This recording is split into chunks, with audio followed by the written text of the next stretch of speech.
Bismillahirrahmanirrahim. Assalamualaikum warahmatullahi wabarakatuh. Innal hamdalillah nahmaduhu wa nasta'inuhu wa nastaghfiruh wa na'udzu billahi min shururi anfusina wa min sayyiati a'malina. May yahdihillahu fala mudilla lahu wa may yudlil fala hadiyalah. Asyhadu an la ilaha illallah wahdahu la syarikalah wa asyhadu anna Muhammadan 'abduhu wa rasuluh. Allahumma shalli wa sallim ala Muhammad wa ala alihi wa ashabihi ajmain amma ba'du. Para pemirsa yang dirahmati Allah Subhanahu wa taala, syukur alhamdulillah pagi hari ini Allah Subhanahu wa taala masih memberikan kepada kita nikmat iman, nikmat Islam, sehat dan sempat sehingga kita bisa kembali insyaallah akan mengkaji ayat-ayat suci Al-Qur'an ya yang kita kaji. Alhamdulillah saat ini kita insyaallah akan mengkaji surat Al-Qalam ayat 8 sampai ayat ke-16.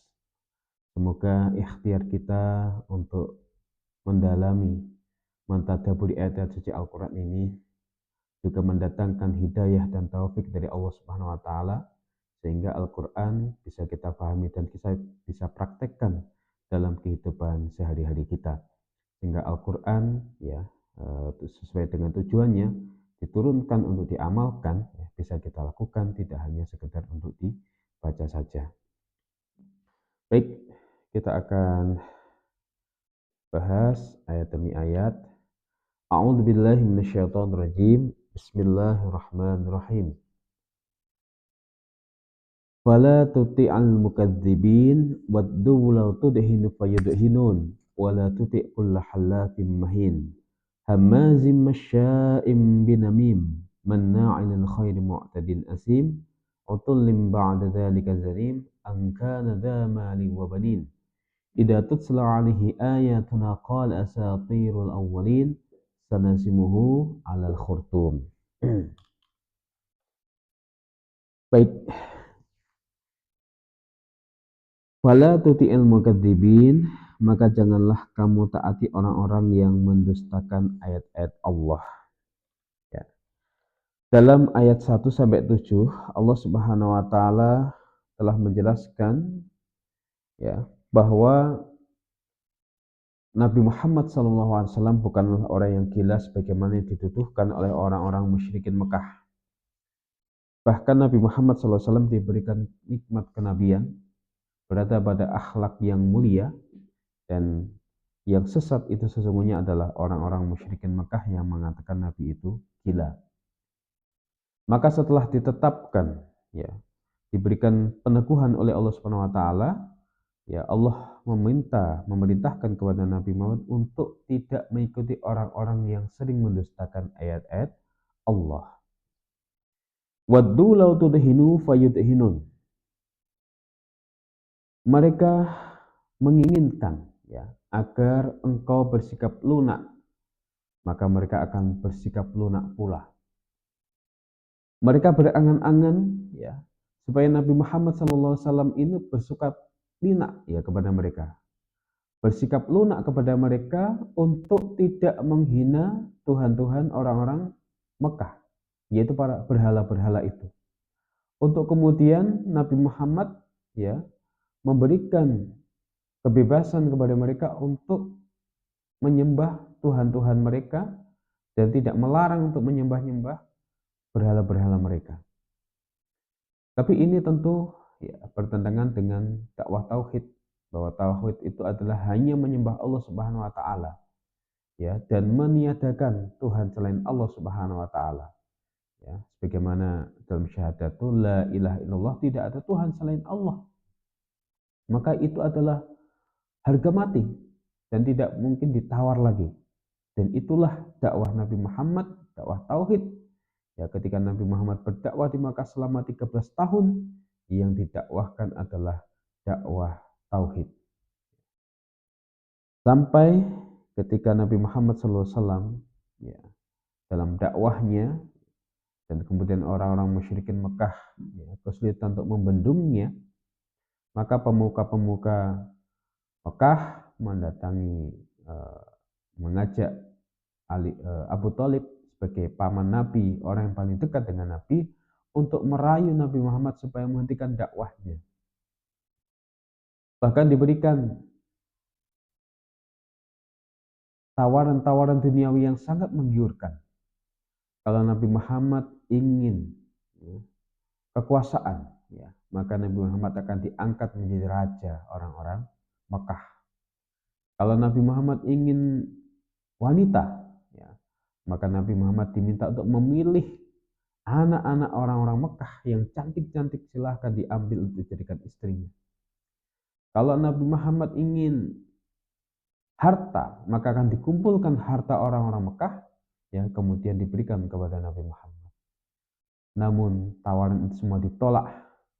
Bahkan Nabi mengatakan dengan perkataannya sangat fenomenal, walaupun ya mereka bisa meletakkan matahari di tangan kananku dan bulan di tangan kiriku, maka aku tidak akan berhenti dakwah dari dakwah ini sampai Allah memenangkan dakwah ini atau Allah mewafatkan aku dalam dakwah ini.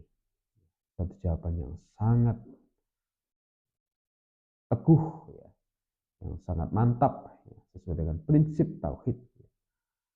Tidak mungkin ya dakwah ini dihentikan. Walaupun orang musyrik itu bisa meletakkan matahari di tangan kanan Nabi atau bulan di tangan kiri Nabi, dan itu tidak mungkin terjadi. Artinya bahwa dakwah ini harus tetap berjalan apapun kondisinya. Sampai Allah memenangkan ya, iskariman sehingga hidup mulia. Atau kita mati di jalannya. Sehingga dalam surat Al-Kafirun Allah Subhanahu wa taala juga berfirman, lakum dinukum waliyadin. Bagimu agamamu, bagiku agamaku, ya. Tidak mungkin dicampur adukkan dalam hal tauhid. Ya, jelas ya. Ini agamaku, itu agamamu. Aku tidak akan pernah mengikuti agamamu dan kamu juga tidak mengikuti agamaku. Itu tauhid, prinsip tauhid. Orang-orang musyrikin Mekah ini sudah lama menjaga tradisi nenek moyang mereka untuk melestarikan penyembahan berhala di sekitar Ka'bah. Dan itu tentu menguntungkan bagi mereka ketika banyak kabilah-kabilah dari Arab maupun luar Arab yang kemudian ketika musim haji berkumpul ya, di Mekah akan membawa dampak ekonomi bagi orang-orang Mekah. Jadi dulu sudah ada haji ya, sebelum Nabi Muhammad ada, tapi hajinya tentu syariatnya berbeda dengan haji saat ini. Ya. Kalau dulu ya sampai syariatnya itu haji orang jahiliyah, ya, itu hajinya harus pakai baju yang suci, yang belum pernah dipakai untuk melakukan dosa atau maksiat. Kalau nggak punya, ya maka pinjam orang-orang Mekah. Kalau nggak punya juga, nggak bisa pinjam, maka tawafnya dengan bertelanjang. Nah, banyak sekali berhala-berhala yang ada di sekitar Ka'bah, ya, karena masing-masing kabilah itu juga punya Tuhan, sampai Tuhannya berjumlah 360-an di sekitar Ka'bah. Nah, Ka'bah ya, atau Mekah ya, menjadi pusat perjalanan ritual atau mungkin destinasi religi, ya, wisata religi. Sehingga ini bisa menguntungkan orang-orang Mekah, orang-orang musyrikin Mekah ketika musim haji banyak orang yang datang ke Mekah dan mereka tidak ingin itu berhenti, maka mereka melestarikan. Maka ketika Nabi Muhammad membawa dakwah tauhid yang hanya menyembah Allah Subhanahu wa taala saja, ya, yang akhirnya konsekuensinya akan menghilangkan berhala-berhala tersebut, ya, maka itu ditentang oleh orang-orang musyrikin Mekah. Kenapa? Karena ekonomi mereka terancam. Kemudian Allah Subhanahu wa taala melanjutkan firman-Nya, "Wala tuti' kulla hallafim mahin." Ya. Dan janganlah kamu taati setiap orang yang banyak bersumpah lagi hina. Ini ayat ditujukan kepada Walid ibn al-Mughirah ya, sampai nanti ayat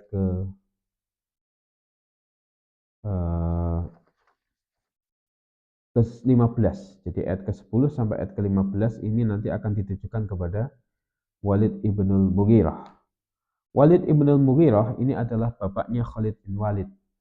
Bapaknya musyrik sampai akhir hayatnya, sedangkan anaknya yang semula juga pernah memuisi Islam, terutama dalam perang Uhud ya, yang memimpin perang Uhud juga, ya. tapi kemudian oleh Allah diberikan hidayah, masuk Islam dan membela Islam dan mati dalam kondisi Islam sampai akhir hayatnya. Nah, ini sebuah fenomena ya. Di zaman jahiliyah itu bisa jadi bapaknya musyrik, anaknya muslim, atau bapaknya muslim, anaknya musyrik. Itu adalah dampak dari dakwah dan hidayah Allah Subhanahu wa taala. Khalid bin Walid ya, ini terkenal dengan Syaifullah, pedang Allah, karena beliau memang ahli dalam berperang, terutama dalam memakai senjata pedang gitu. Nah, disebutkan sifat-sifat Walid ibn Mughirah dalam ayat ini. Yang pertama adalah dia itu orang yang banyak bersumpah. Jadi dikit-dikit demi Allah, dikit-dikit demi Allah. Padahal dia berdusta. Dia menyembunyikan ya, kedustaannya itu dengan bersumpah demi Allah. Dan ini adalah sebuah kebohongan, sebuah kedurhakaan. Dia sangat sering dia sangat sering sekali bersumpah karena Allah, ya, menganggap bahwa Allah itu murah begitu. Maka Allah kemudian menghinakannya dia. Dia dijadikan musyrik sampai akhir hayatnya dan tentu akan disiksa oleh Allah di neraka nanti. Nah, sebaliknya orang yang mulia itu adalah orang yang tidak gampang bersumpah. Dia hanya bersumpah ketika dalam kondisi terdesak. Wallahi, saya tidak melakukan ini untuk meyakinkan orang yang diajak bicara. Tapi tidak sering diucapkan itu. Ya, ya. Jadi kita juga begitu, jangan sering-sering bersumpah demi Allah kalau memang tidak terdesak. Kalau terdesak dan kita benar untuk meyakinkan orang yang kita ajak bicara, baru kita kemudian bersumpah karena Allah. Nah, kalau Walid ibn Mughirah ini mempermainkan ya, nama Allah, ya, dikit-dikit demi Allah padahal bohong, dan itu tidak baik tentunya. Kemudian Allah Subhanahu wa taala berfirman, Hammazim masya'im binamim. Hammazim yang banyak mencela, masya'in yang selalu berjalan, binamim dengan mengumbar fitnah atau adu domba. Jadi pekerjaannya Walid ibn Mughirah ya, ini adalah sering mencela Nabi Muhammad SAW. Ya, memprovokasi orang-orang supaya benci kepada Nabi Muhammad. Ya, menjadikan ya, supaya orang-orang itu benci kepada dakwah Nabi Muhammad. Ya, memprovokasi orang-orang supaya memutus silaturahim dengan Nabi Muhammad Shallallahu Alaihi Wasallam, serta mengumbar fitnah. Ya, mengumbar fitnah. Ini pekerjaannya Walid ibn Mughirah. Kemudian dia terkenal juga dengan orang yang suka mengadu domba, ya, suka mengadu domba, suka memfitnah. Ya. Ini salah satu sifat-sifat dari Walid ibn Mughirah. Kemudian manna'in lil khairi mu'tadin asim, ya, manna'in yang kikir, suka mencegah lil khairi untuk berbuat kebaikan, mu'tadin yang melampaui batas, ya, asim juga yang sering berdosa. Jadi Walid ibn Mughirah ya, ini orangnya sangat pelit, sangat kikir. Ya. Namun diceritakan bahwa dia setiap musim haji itu selalu berinfak, ya, mengeluarkan uang ya, sampai 20.000 dirham. Untuk apa? Untuk menjamu orang-orang yang sedang berhaji. Ya, baik itu yang dari bangsa Arab maupun di luar Arab. Ya, dari Mekah maupun di luar Mekah. Jadi dia katakan hari ini tidak boleh ada yang masak. Semuanya harus makan dari masakan anak buahku. Jadi dia berbuat demikian ya supaya apa? Supaya dipuji-puji ya bahwa dia adalah orang yang dermawan, dia adalah orang yang kaya. Dia melakukan itu semua adalah karena riya, bukan karena Allah Subhanahu wa taala. Nah, setelah musim haji selesai, dia pelit lagi. Jadi dia itu ada maunya, dia melakukan kebaikan, ya, tapi ada maunya, bukan karena Allah, tapi supaya dipuji oleh manusia yang lain. Kemudian perangai yang buruk yang lain adalah utulim ba'da dzalika zanim. Utulim yang kasar, ya. Selain itu juga zanim, dia adalah orang yang terkenal dengan kejahatannya. Jadi perangainya kasar, kaku, ya, keras begitu. Kemudian selain itu juga zanim, orang yang terkenal dengan kejahatannya. Jadi mungkin orang yang terkenal dengan kejahatannya itu kalau dia adalah ahli maksiat, ya, terkenal itu adalah orang yang ahli mabuk, itu adalah orang yang ahli berzina, ya, itu adalah orang yang suka berbuat maksiat, ya. Mungkin bahasa lain juga bisa dikatakan dia adalah kepala geng gitu ya. Jadi itu Walid ibnul Mughirah. Angkana dha mali wa banin. Kenapa dia melakukan itu semuanya? Angkana dikarenakan dia adalah orang yang memiliki malin, harta, wabanin, dan anak-anak. Jadi dia punya perangai yang buruk seperti itu karena dia adalah orang yang kaya, dia punya harta, dan dia juga punya banyak anak. Orang jahiliyah dulu kalau punya banyak anak, ya apalagi anaknya laki-laki, itu bangga begitu. Makanya kita perlu hati-hati kalau Allah Subhanahu wa taala menitipkan kepada kita nikmat kekayaan, ya, maka hendaknya kita selalu bersyukur dan ingat kepada Allah Subhanahu wa taala. Bahwa harta itu adalah titipan Allah Subhanahu wa taala yang pada saatnya nanti akan dikembalikan. Yang pada saatnya nanti di akhirat akan diberi pertanggungjawaban. Sehingga kita gunakan harta itu untuk kebaikan-kebaikan, untuk membantu orang-orang yang lemah, orang-orang fakir miskin, ya, sehingga kita tidak terjebak pada kesombongan. Nabi Muhammad SAW bersabda, al-fakhru wal khulaya'u fil faddadin ahlil wabar was sakinah fi ahlil ghanam. Kesombongan dan keangkuhan itu ada pada pemilik kuda dan unta, sedangkan ketenangan ada pada pemilik kambing. Hadis riwayat Bukhari Muslim. Jadi orang zaman dahulu, ya, karena belum ada motor, belum ada mobil, ya, kendaraan yang paling mewah ketika itu adalah onta atau kuda begitu. Maka kalau orang punya kuda atau onta, ya, itu ada potensi sombong dalam dirinya, ya.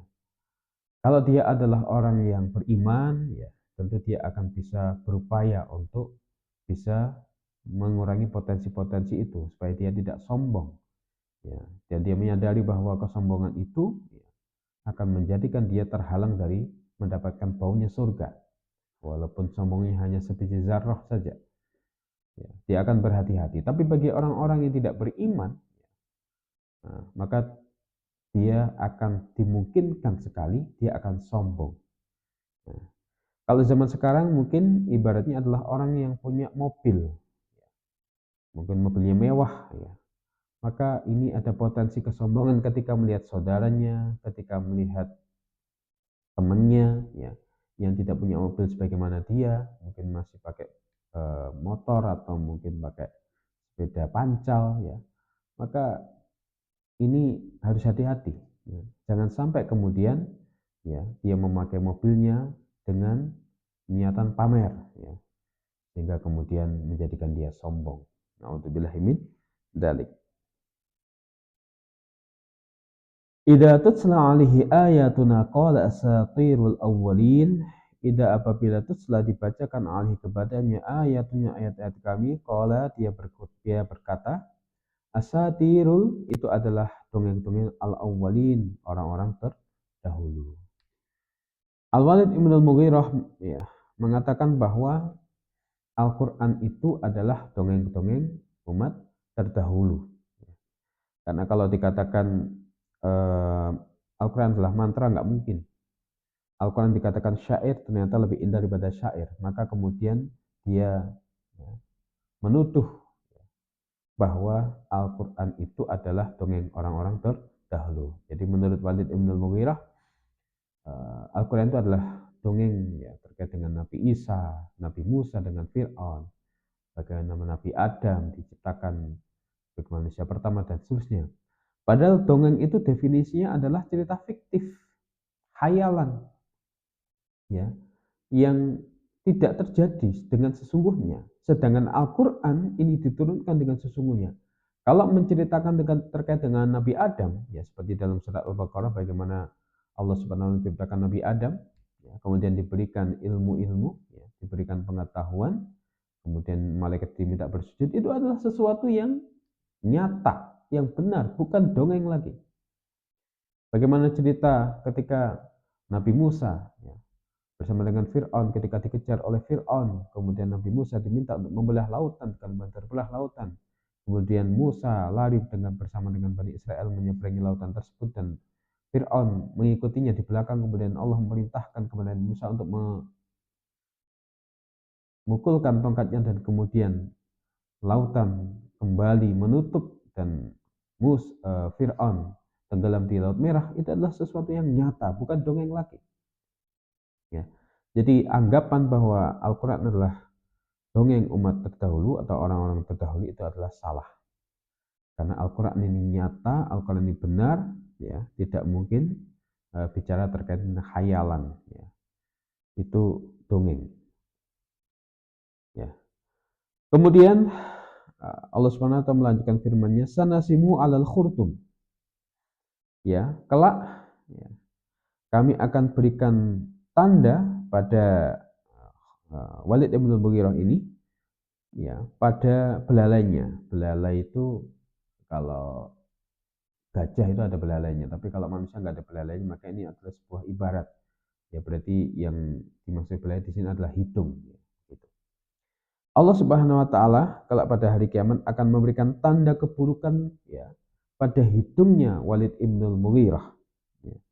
Dan wajahnya menjadi hitam, hina dina, sehingga dia menjadi pusat perhatian bagi orang lain.